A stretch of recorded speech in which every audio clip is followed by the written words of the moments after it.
다윗이 천부장과 백부장 곧 모든 지휘관과 더불어 의논하고 다윗이 이스라엘의 온 회중에게 이르되 만일 너희가 좋게 여기고 또 우리의 하나님 여호와께로 말미암았으면 우리가 이스라엘 온 땅에 남아있는 우리 형제와 또 초원이 딸린 성읍에 사는 제사장과 네 사람에게 전령을 보내 그들을 우리에게로 모이게 하고 우리가 우리 하나님의 궤를 우리에게로 옮겨오자.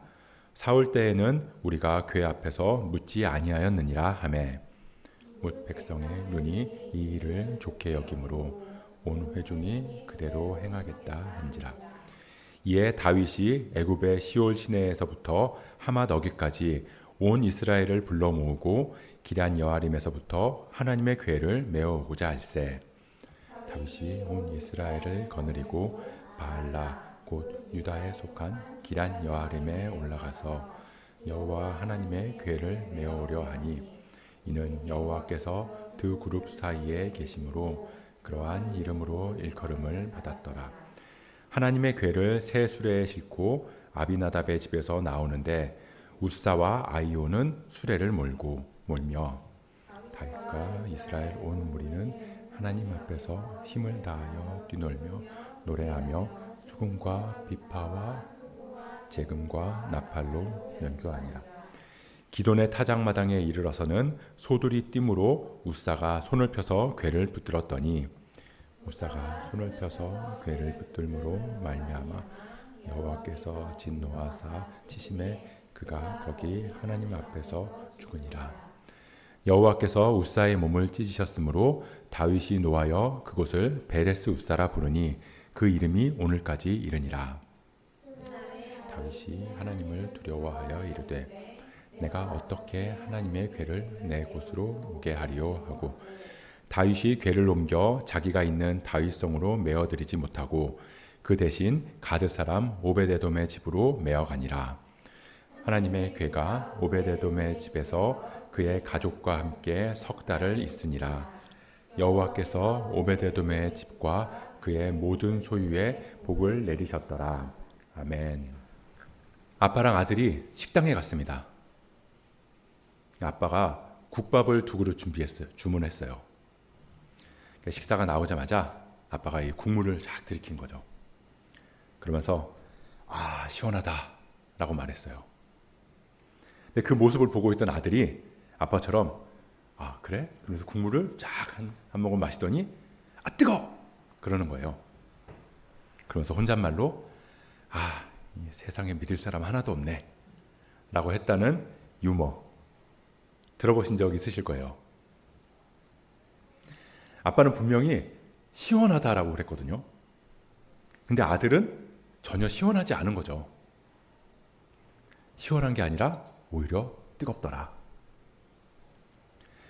이 시원하다라는 말을 서로 다른 의미로 사용하고 받아들였기 때문입니다.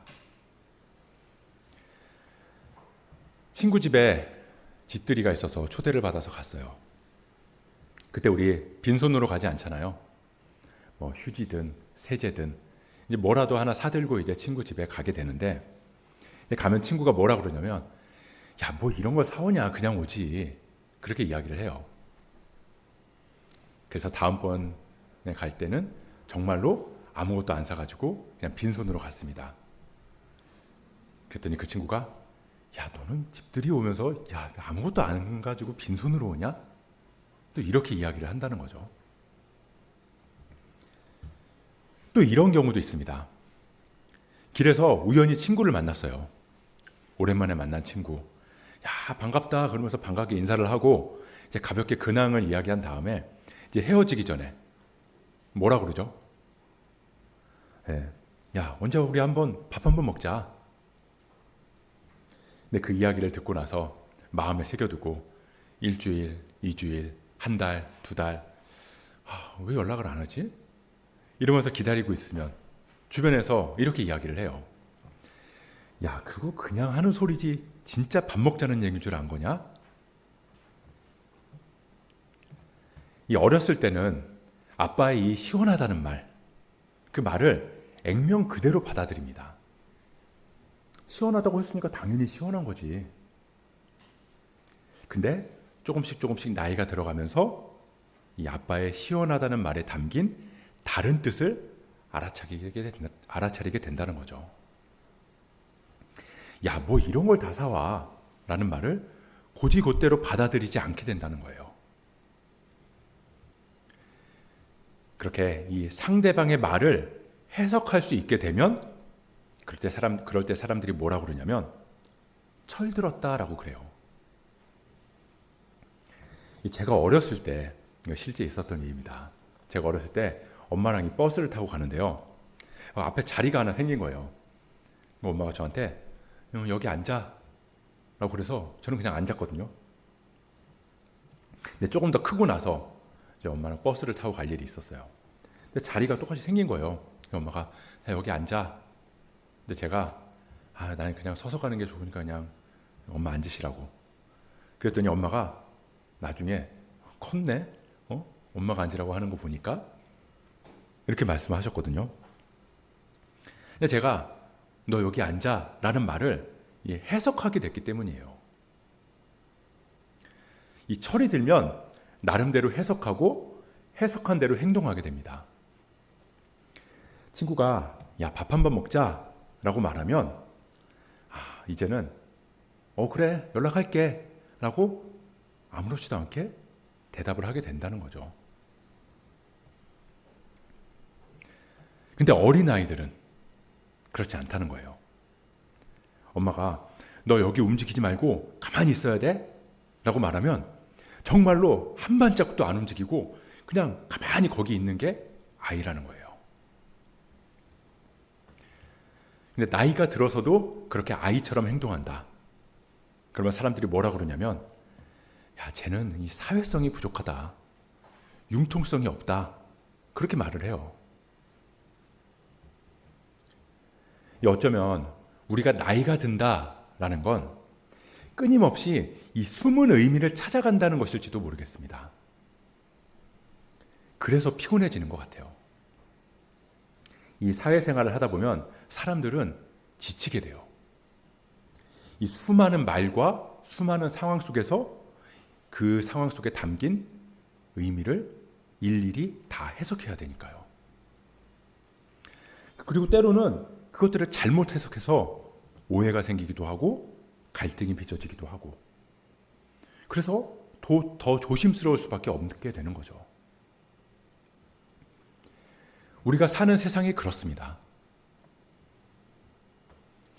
그런데 우리가 그런 세상에 살다 보니까 그런 모습들이 고스란히 우리 신앙에 녹아들게 됐다는 거예요. 교회에서도 똑같이 행동을 하게 된다는 겁니다. 예를 들어서 제가 기도하겠습니다 라는 말을 그걸 그냥 하는 말로 생각하게 된다는 거죠. 그냥 밥 한 번 먹자 라는 말처럼. 그래서 누가 힘들다라고 그러면 기도할게요 라고 너무나 쉽게 얘기할 수 있게 됐다는 거죠. 하나님 말씀도 마찬가지입니다.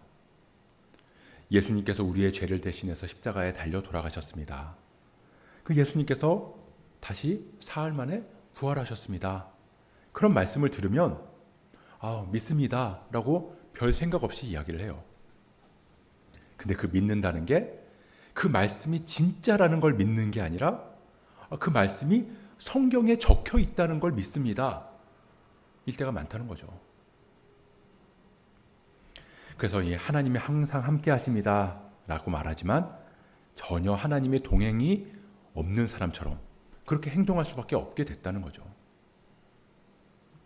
사랑해라, 용서해라, 기뻐해라, 감사해라 다 알지만 입으로만 하는 그런 빈말에 그칠 때가 너무나 많아요. 그러다 보니까 말씀을 들어도 허무할 수밖에 없게 되는 거죠. 오늘 이야기는 우리가 잘 아는 다윗 이야기입니다. 다윗이 왕이 됐어요. 자, 왕이 돼서 가장 처음으로 한 일. 오늘 본문에 나온 내용이죠. 하나님의 궤를 옮겨오는 일이었습니다. 보통 이 한 나라의 대통령이 선출된 다음에 그 대통령의 가장 첫 공식 일정이 뭐냐, 그걸 보면 그 대통령이 앞으로 어떤 방향으로 국정을 이끌어갈지를 알게 되는 경우가 많거든요. 우리나라의 대통령들의 대부분은 제일 처음으로 하는 공식 일정이 현충원 참배입니다. 그리고 나서 그 다음에 다른 공식 일정들을 시작하게 되는데요. 제가 한번 찾아봤어요. 우리나라 대통령들은 현충원 참배 이후에 어떤 일정을 공식적으로 처음으로 하고 했었나. 그랬더니 어떤 분은요, 일본 총리를 만나서 정상회담을 했고요. 또 어떤 분은 합참 의장이랑 전화 통화를 했고요. 또 어떤 분은 세월호 유족 관련된 지시를 각 부서에 내리기도 했고, 또 어떤 분은 재계 인사들이랑 외빈들을 초대해서 만찬을 하기도 했더라고요. 그런 것들을 보면서 이 대통령은 국방에 힘을 쓰려고 하는구나, 경제에 힘을 쓰려고 하는구나, 외교에 힘을 쓰려고 하는구나, 민심을 잡으려고 하는구나, 뭐 이런 것들을 우리가 알 수 있게 된다는 거죠. 자, 다윗이 왕이 돼서 첫 공식 일정으로 하나님의 궤를 옮겨오려고 했다.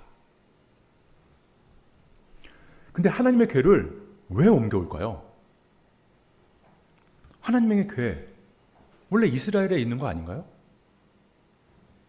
근데 그렇게 생각할 수 있는데 이 하나님의 궤가 이스라엘에 없었어요. 왜냐하면 뺏겼거든요. 언제 뺏겼냐면 이 왕들이 세워지기 전에 이 사무엘 시대에 그때 엘리 제사장이 있을 때인데요. 그때 블레셋하고 전쟁이 난 거예요. 전쟁을 하다가 이스라엘이 질 것 같이 이렇게 전세가 불리해지니까 하나님의 궤를 전쟁터로 가지고 온 거예요. 마치 부적처럼. 하나님의 궤가 전쟁터에 있으면 우리가 이길 수 있을 거다라고 생각을 했던 거죠. 그러다가 뺏긴 거예요. 그때 이 엘리 제사장의 두 아들 홈리와 비느하스도 같이 죽었잖아요. 자, 그렇게 하나님의 궤를 뺏은 블레셋이 자기들 신전에다가 하나님의 궤를 딱 갖다 놨어요.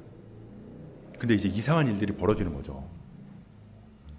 자고 일어났더니 자기 신전에 그 신상의 팔과 다리가 뭐 잘라져 있고, 또 다음날 갔더니 목이 잘려서 떼굴떼굴 굴러가고 있고, 막 이런 것들을 보면서 이 하나님의 궤가 여기 있으면 안 되겠다.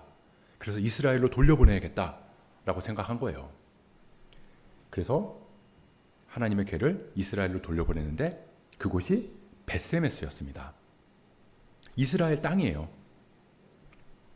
근데 거기서 벳세메스 사람들이 하나님의 궤가 딱 오니까 그것들을 막 함부로 막 보다가 막 심판받은 거죠.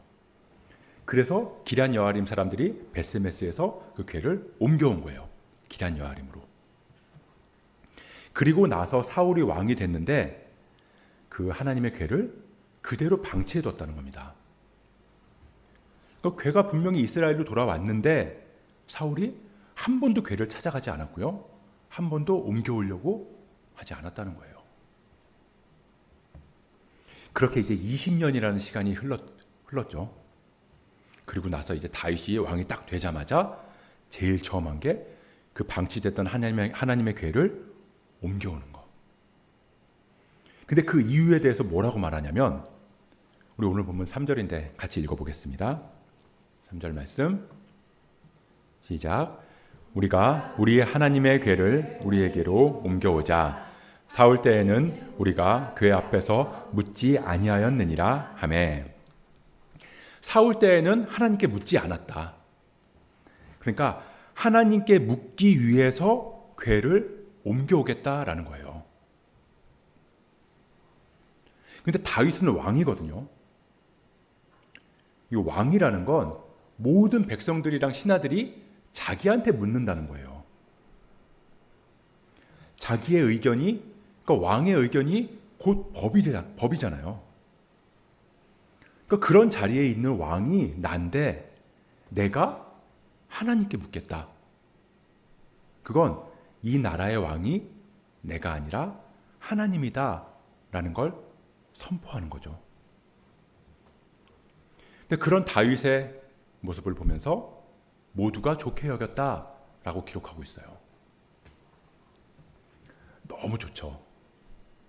하나님을 섬기는 그 다윗의 마음 너무 좋고, 신하들도 그 모습을 다 좋게 여겼고, 모든 백성들도 다 즐거워했고, 너무너무 완벽했습니다. 근데 문제가 하나 있었어요. 그게 뭐냐면 다윗이 철이 들었다는 거예요. 다윗이 융통성이 생겼다는 겁니다. 사회성이 커졌다는 거죠.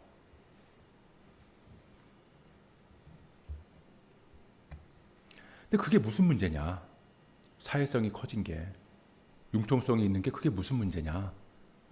근데 그 자체는 문제가 될 수 없겠지만, 그러니까 그 자체는 문제가 없을 수 있지만, 그 모습을 하나님을 대하는 데까지 끌고 들어왔기 때문에 문제가 됐다는 거예요. 자, 하나님은 언약궤를 옮길 때 어떻게 옮겨야 되는지에 대해서 말씀하셨어요. 어떻게 옮겨야 하는가? 어깨에 메고 옮기라고 하셨거든요. 근데 그거 다윗이 몰랐을까요? 우리 오늘 본문 5절 6절 말씀 같이 읽어보겠습니다. 오늘 본문 5절 6절 말씀 시작. 이에 다윗이 애굽의 시온 시내에서부터 하맛 어기까지 온 이스라엘을 불러 모으고 기럇 여아림에서부터 하나님의 궤를 메어 오고자 할세. 바알라 곧 유다에 속한 기럇 여아림에 올라가서 여호와 하나님의 궤를 메어 오려 하니 이는 여호와께서 두 그룹 사이에 계심으로 그러한 이름으로 일컬음을 받았더라. 그러니까 메어 와라. 이 메어 오라는 하나님의 말씀 알았다는 거예요. 그런데 7절에 보면 궤를 어떻게 하죠? 하나님의 궤를 새 수레에 싣고, 분명히 메어 오라고 그랬는데 수레에 실었다는 거죠. 왜 그랬을까요? 제사장들이 어깨에 매라고 하는 그 말씀을 나름대로 해석했기 때문이에요. 어떻게 해석했냐? 정성껏 모셔오라는 뜻이구나. 그런 말로. 근데 새 수레예요. 새 수레. 그냥 수레도 아니고 새 수레. 소도 한 마리가 모는 게 아니라 여러 마리가 모는 큰 수레. 그러니까 수레라기보다는 어쩌면 마차라고 표현하는 게 더 맞을 수도 있죠. 그리고 오늘날로 치면 뭐 리무진? 뭐 이렇게 보면 될 거예요. 크고 화려하고 게다가 아무도 타본 적 없는 새 리무진. 거기에 귀빈을 모셔와요. 어쩌면 사람이 할 수 있는 가장 최고의 예우일지 모릅니다. 이 다윗이 생각하기에 하나님의 궤는 하나님의 임재의 상징이거든요. 그러니까 최고의 존중을 표해야 된다고 생각했을 거예요. 뭐 레위 사람들이 어깨에 메고 오게 하는 건, 메고 오라고 하신 건 뭐 그냥 하신 말씀이지. 그냥 더 좋고 더 화려한 방식으로 옮겨오면 하나님이 더 기뻐하시지 않을까? 그렇게 생각했던 거죠. 근데 한번 상상을 해보세요. 20년 만에 하나님의 궤가 옮겨져 오는데 크고 화려한 새 수레에 실려서 온다. 8절 말씀처럼 백성들은 나와서 뛰놀고 노래하고 막 악기로 연주하고 축제 분위기였을 거예요. 기쁨의 잔치가 곳곳에서 열렸을 거죠. 근데 갑자기 분위기가 딱 반전되면서 소들이 뭐 놀랬는지 아니면 길이 울퉁불퉁했는지 막 뛰니까 하나님의 궤가 덜컹거리면서 떨어질 것처럼. 근데 여러분 같으면 그런 상황에서 어떻게 하시겠어요? 당연히 무의식 중에 손이 먼저 나가겠죠. 떨어지면 안 되니까. 이거 당연한 반응이에요. 이 웃사라는 사람이 소를 모는 사람이잖아요. 그러니까 가까이서 그 광경을 딱 보면서 괴가 떨어질 것 같으니까 당연히 그러면서 손을 잡았어요. 근데 그랬더니 그 자리에서 즉사했다는 겁니다. 막 축제처럼 막 사람들은 노래하고 뛰놀고 연주하고, 근데 그 분위기가 한순간에 아수라장이 될 수밖에 없었겠죠. 여기저기서 막 소리 지르고 절규하고 막 두려워서 막 떨고, 어떤 사람들은 막 도망가기도 했을 거고. 이 다윗의 잘못은 이야기한 것처럼 세상의 방식으로 하나님을 대했다는 거예요. 이 괴를 수레에 실어오는 거, 이게 블레셋의 방식이었거든요. 블레셋이 하나님의 괴를 이스라엘로 돌려보낼 때 수레에 실어서 소가 끌게 해서 보냈거든요. 그러니까 우리는 적어도 그것보다는 더 좋게 하자. 수레도 새 수레로 하자. 소도 한 마리가 아니라 여러 마리가 끄는 그렇게 화려하고 멋지게 그렇게 이 괴를 옮겨오자. 막 초라하게 그냥 레위인들이 그냥 어깨에 메고 오는 거, 이거 너무 없어 보이지 않냐. 근데 다윗이 하나님의 괴를 옮겨오기 위한 이유 뭐라고 그랬죠? 하나님께 물으려고. 그러니까 하나님께 묻고 하나님의 그 말씀을 듣기 위해서 괴를 옮겨오는데, 정작 하나님께서 하신 말씀대로는 하지 않고 그 말씀을 자기 마음대로 해석했다는 거예요.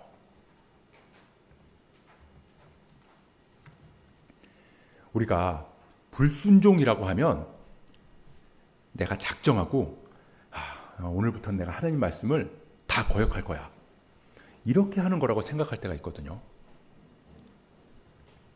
그러니까 내가 하나님의 뜻을 완전히 거역할 거야, 그렇게 다짐하고 하는 게 불순종이라고 생각할 때가 많아요.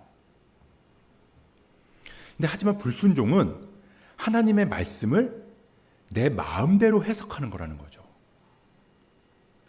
내 마음대로 해석하니까 내 마음대로 판단하고, 내 마음대로 판단하니까 내 마음대로 적용하고.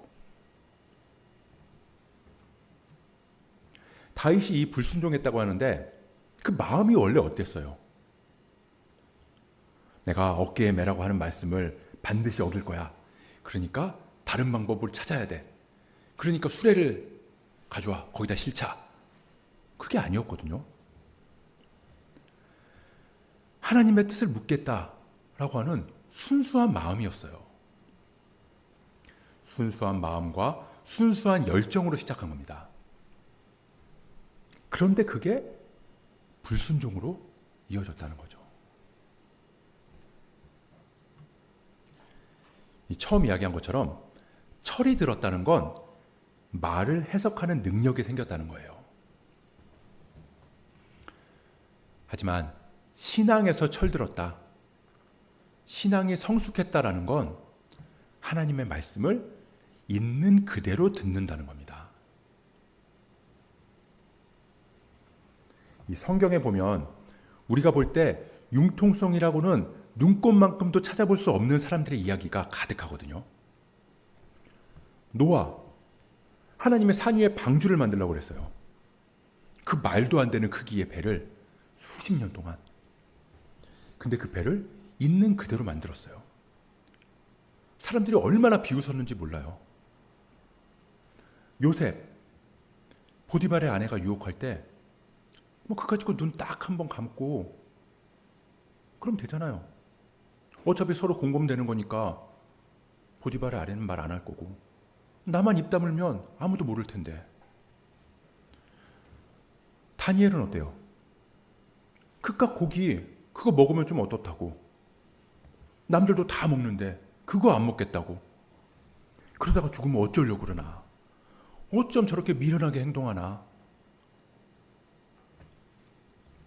신약에 보면 어떨까요?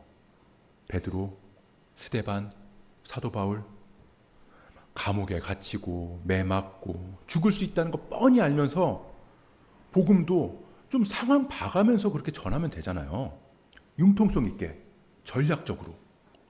그러면 얼마나 좋아요. 어떻게 보면 이 사람들도 답답할 정도로 고리타분하게 복음을 그냥 있는 그대로 전해요. 융통성이라고는 전혀 찾아볼 수도 없는 사람들. 그런데 하나님은 그런 사람들을 바라보면서 순종했다라고 평가하신다는 거죠. 오히려 우리가 볼 때 융통성 있고 막 유도리 있게 행동하는 사람들 있잖아요. 근데 그런 모습을 보면서 하나님은 불순종이라고 말씀하세요. 아브라함 자기 아내를 누이라고 속였어요. 야, 이 상황 판단 능력 최고잖아요. 어떻게 그런 상황에서 그런 재치 있다. 가룟 유다 예수님의 발에 향유옥합을 부은 그 여인을 바라보면서 야, 그거 팔아서 가난한 사람 도와주면은 얼마나 더 이익이냐. 그러니까 지금 우리말로 치면 가성비 따지는 거죠. 투자 대비 수익률 높은 거.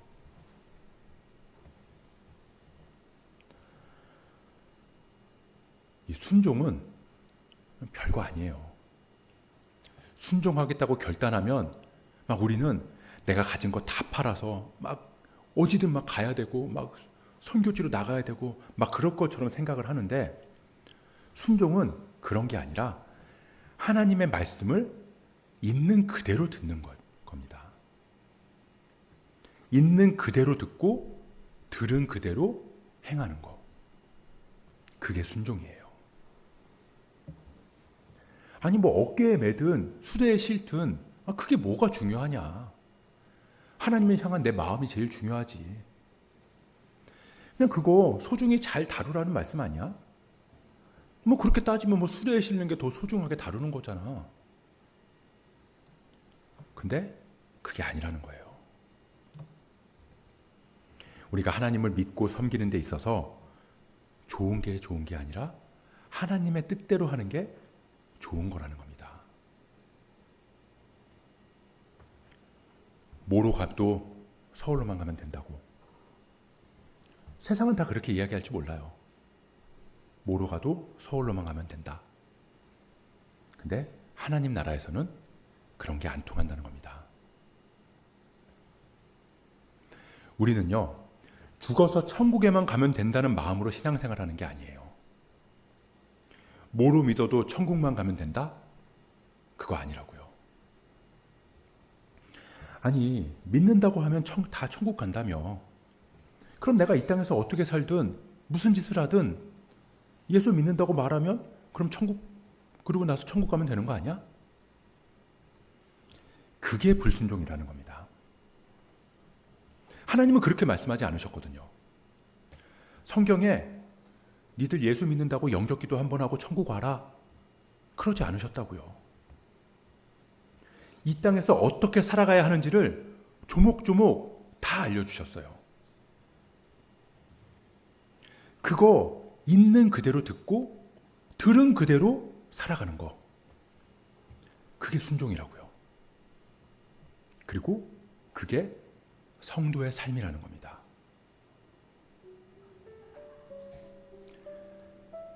순종이냐 불순종이냐, 그건 엄청 믿음 좋은 사람이냐 엄청난 악인이냐의 차이가 아니에요. 종이 한 장 차이입니다. 모든 게 다 완벽하고 모든 게 다 옳고 모든 게 다 좋아 보여도 단 한마디의 말씀을 내 마음대로 해석하고 행동하는 순간 믿음 좋지 않은 사람들도 얼마든지 불순종할 수 있다는 거예요. 하나님의 축복, 하나님의 심판, 저주 마찬가지입니다. 불순종으로 웃사가 죽었어요. 하나님의 괴로 인해서 저주가 내려진 거죠. 그래서 그 괴를 오베데돔의 집으로 옮겼거든요. 근데 어떻게 옮겼죠? 네. 그리고 오베데돔의 집은 예루살렘이 아니에요. 그 오베데돔이 그렇다고 제사장이냐? 제사장도 아닙니다. 레위인이긴 하지만 제사장이 아니었어요. 그런 초라한 곳으로 궤를 옮기면 더 큰 저주가 임하지 않을까요? 근데 이 오베데돔의 집으로 궤를 어떻게 옮겼다고 그러죠? 네, 오늘 본문 13절 말씀 같이 한번 읽어보도록 하겠습니다. 13절 말씀입니다. 시작. 다윗이 궤를 옮겨 자기가 있는 다윗성으로 메어들이지 못하고 그 대신 가드 사람 오베데돔의 집으로 메어가니라. 메어갔다. 하나님의 말씀을 있는 그대로 듣고 들은 그대로 행했다. 한마디로 순종했다. 그랬더니 그 집에 저주가 임한 게 아니라 복이 임했다는 거예요. 이어서 14절 말씀도 볼까요? 같이 읽을게요. 시작. 하나님의 궤가 오베데돔의 집에서 그의 가족과 함께 석 달을 있으니라. 여호와께서 오베데돔의 집과 그의 모든 소유에 복을 내리셨더라. 하나님의 복을 받는 방법 간단합니다. 순종하면 돼요. 그럼 순종이 뭐냐? 하나님의 말씀, 이 성경을 통해서 주신 우리에게 주신 말씀, 그거 있는 그대로 들으면 됩니다.